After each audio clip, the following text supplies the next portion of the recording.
Hey guys, how are you? I recently chatted with an entrepreneur who is the owner and founder of a moving company in Portland. The company is called Portland Student Movers. It's an interesting angle, right? The student movers, it's like the cheaper, kind of more affordable moving.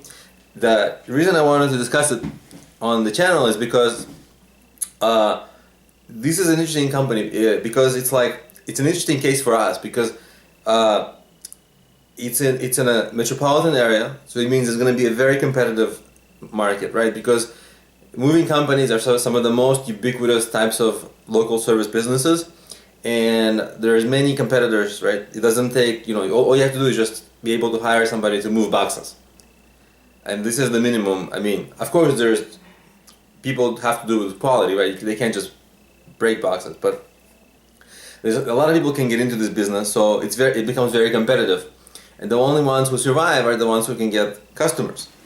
And when I chatted with this entrepreneur, his business is established, but he's competing against businesses that have been around for like 20 or 30 years. So being established is a relative term, and additionally, some of the wealthier companies, they can afford to pay marketing companies and things like that. So we talked a lot about SEO, search engine optimization, because search engine optimization in this case is very important because what do you do when you move, right? When you're looking for movers, you type moving company in some city, right?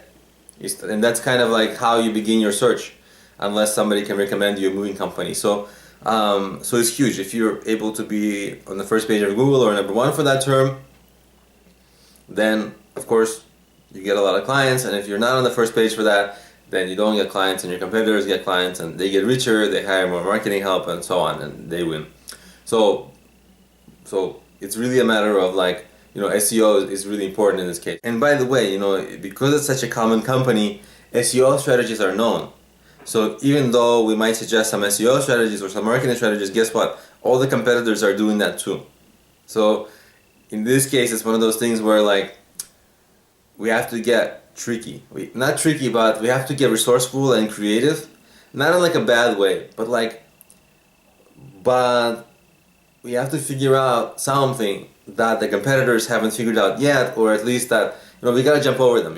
If they're doing something well, we gotta do something maybe better, right? And it's not easy. This is like there isn't some great solution out there, right?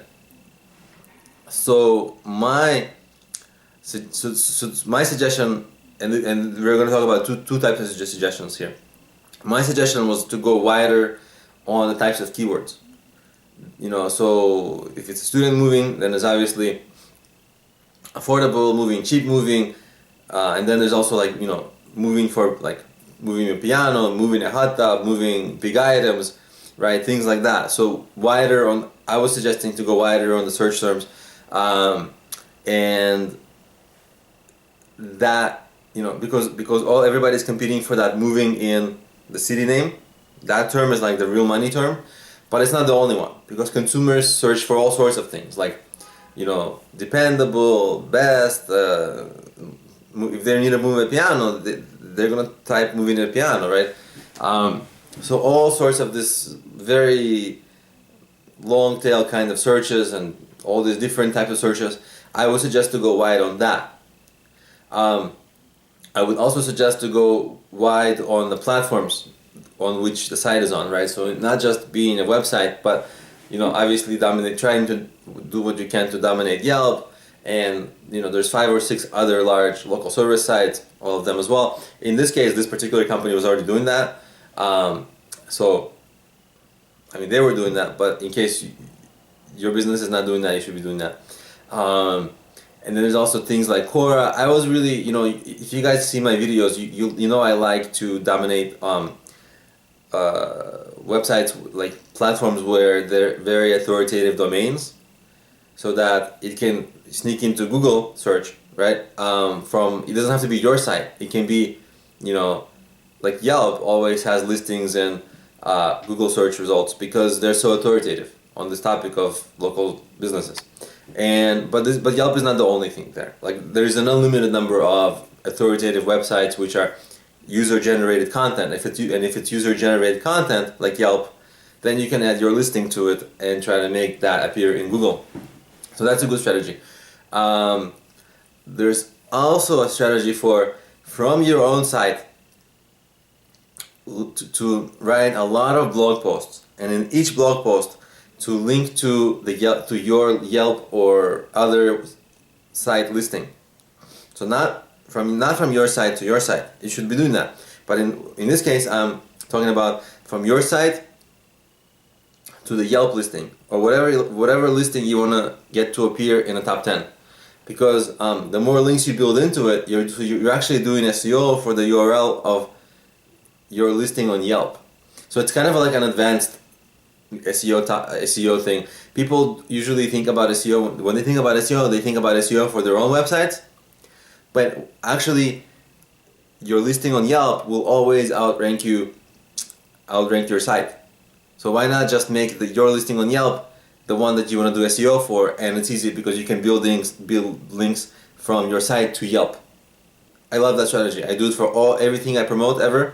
My courses, my books, I link to those, if my books, I link to the Amazon link from my blog, and if it's my courses, then I link to the course links, because if you search Google for these things, the page that I have on my blog about it is always below the actual Amazon or Udemy, where my courses are, URL. So I love that strategy. It really works.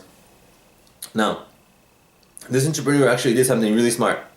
And they went not just wide with the types of searches they are targeting. They actually went wide with the kind of a consumer they're targeting and the kind of business that they present themselves as, right?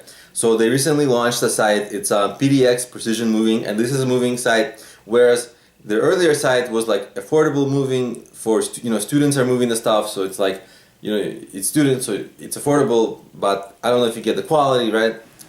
But this one is like targeting big moves, like full homes, offices, maybe interstate moves. So this is really more expensive, right? I mean, it's far more expensive to move an office or to move like an entire family home full of stuff, or to move something like across states. And then you make a lot of money per move, a lot more than just moving an apartment of a student who maybe has like one room worth of stuff, right? So they did a really smart thing. They're targeting the same geographical area, and by the way, I'll link to both of these sites in the description of the video. You can check them out, see what they're doing. And I really like this kind of strategy. So they have that low-end market, which is good but very competitive.